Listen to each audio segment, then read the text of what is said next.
Hi, Karen Wells here again, the author of Unhooked 7 Steps to Emotional Freedom, and I am back for the third key principle to teach you on why can't we just get along, change your relating style, change your life. But before I do get started on that principle, I just want to check in and see how you've been doing with key principle number 1 and key principle number 2.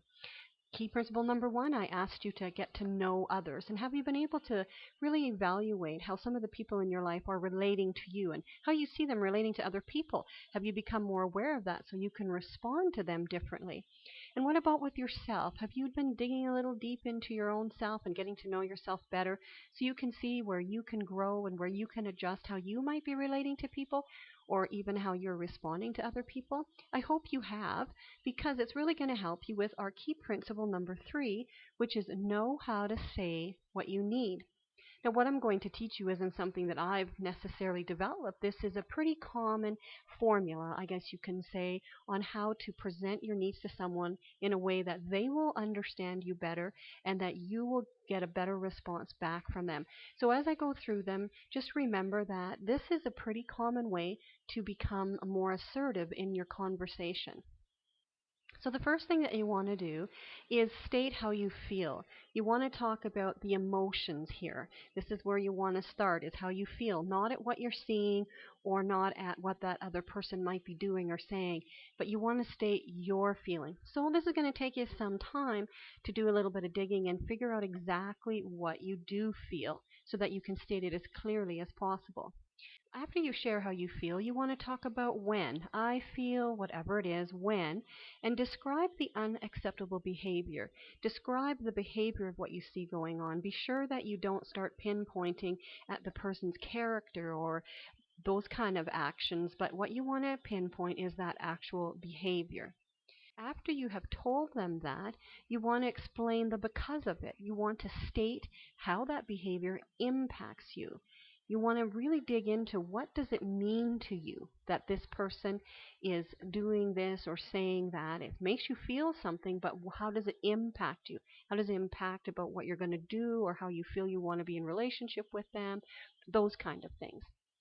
After you say, I feel, when, because, you want to kind of say, the next time this behavior happens, this is what I'm going to do. So you've got to determine what you're going to do, and you've got to be able to express it clearly to them.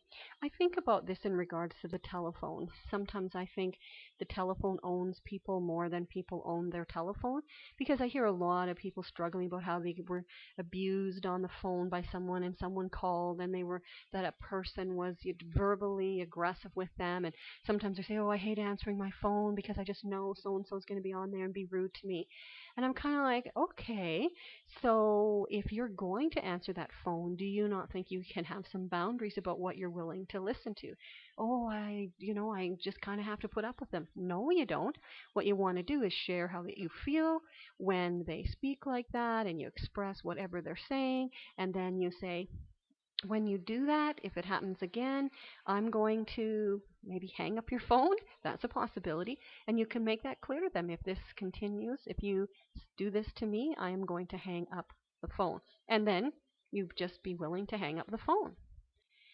After you've kind of shared these things with people, it's really nice to just be respectful to them and just thank them for listening. I mean, it's just really more of a reciprocal thing, saying, thanks for considering what I have to say, or, thanks for realizing that I needed to talk to you about this. That kind of idea. Again, it just kind of shows that you respect them as people and you're not just a demanding person, but you're really looking to bring health into the relationship.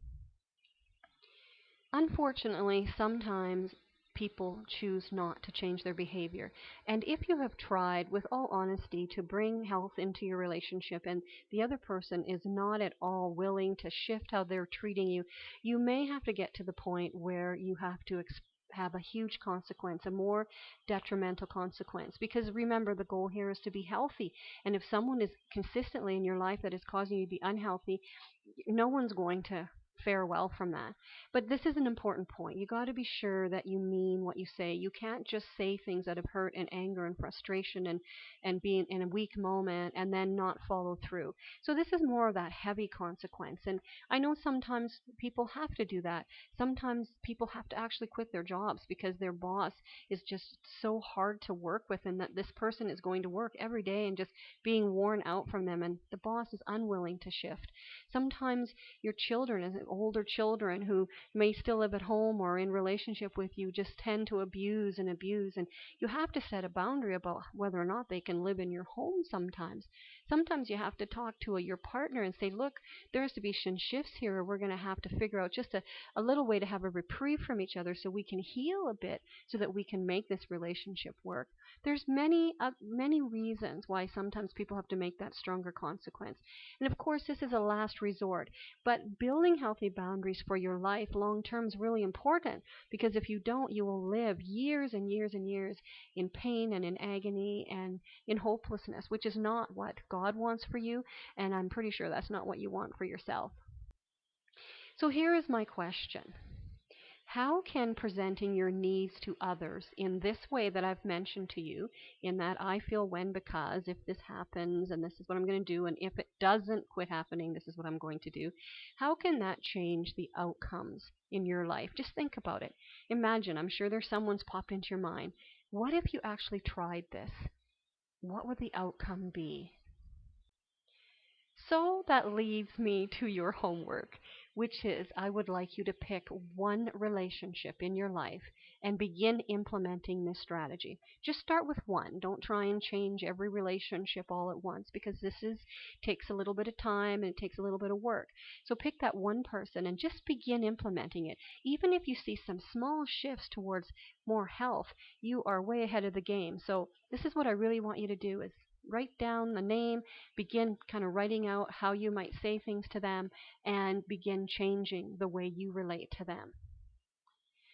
Now, this is easy and yet it's difficult. The formula itself is pretty easy. I feel when, because, if this happens, if it continues to happen, that's pretty easy. But it's quite difficult to implement. That much I'm aware of, because it requires that you no longer shoot from the hip, which is what a lot of people are used to doing. It requires that you be more prepared in your life. It requires that you be more aware of yourself, which does that internal deep digging stuff, which takes a lot of energy out of a person. It requires that you're more aware of other people. In other words, it's not just about you. You really are trying to be aware of other people and see what's going on in their life, and then still decide how you're going to set a boundary.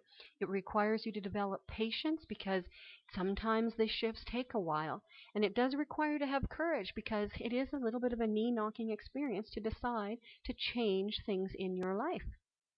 Now, because I know that it takes some time and that it doesn't happen overnight, I want to be able to maybe provide you with a little bit of extra help. So if you are someone who would like some extra support in learning how to implement these 3 key principles into your life, then be certain to check out my virtual online telephone workshop. And it's called Why Can't We Just Get Along? Change Your Relating Style, Change Your Life. And in this workshop, we work more deeply into the principles I've mentioned, as well as some other strategies that I feel are very helpful for building healthy boundaries in your life. So if that is something you're interested in, go to Unhooked 7 steps to emotionalfreedom.com/why can't we just get along.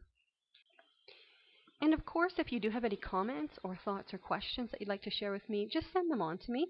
You can email me at chariscounsel@gmail.com, or just hit the reply button in the email that you receive from me and I'll get your response. I really am looking forward to hearing from you. I really would like to hear if there is anything that I said in these 3 key principles that have helped you, because really my heart's desire is to help people get healthy so that they can live their best life possible.